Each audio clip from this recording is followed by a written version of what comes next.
खबर है महाराष्ट्र के चंद्रपुर जिला से, जहां पर सर्वोदय महाविद्यालय में पिछले कई दिनों से बीए की प्रशासनिक परीक्षा का आयोजन किया गया है, जहां पर बड़े पैमाने पर लड़के और लड़कियां परीक्षा देने आए हुए हैं।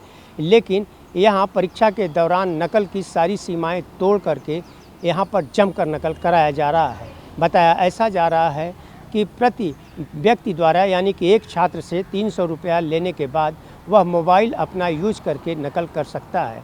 इसकी जानकारी जैसे ही शिक्षा विभाग के डिपार्टमेंट अधिकारियों को लगी, वह इस पर जांच पड़ताल करना शुरू कर दिए हैं और यहां पर लगे सीसीटीवी को खंगालना भी शुरू कर दिए हैं। उनका आरोप है कि नकल करते हुए जो भी व्यक्ति पकड़ा जाएगा उसके खिलाफ सख्त कार्रवाई की जाएगी। वहीं कॉलेज के प्रशासन के खिलाफ भी कार्रवाई करने का मन शिक्षा विभाग ने बनाया हुआ है।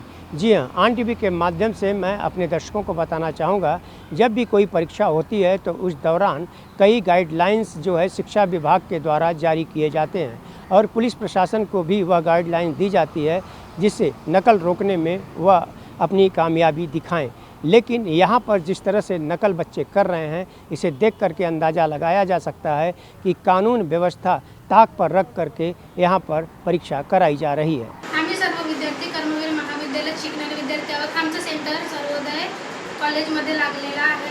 गेल्या मागील 2 पेपरामध्ये सर्वोदय विद्यालयाचे केंद्र प्रमुख आम्हाला मोबाईल पाहून लिहायला दिले होते आणि आज दिनांक 22/4/2026 रोजी आम्ही पेपर द्यायला गेलो तेव्हा सरांनी म्हणाले की 300 रुपये द्या, अन्यथा तुम्हाला मोबाईल पाहून लिहू देणार नाही। आम्ही त्यांच्या मागणीस नकार दिला।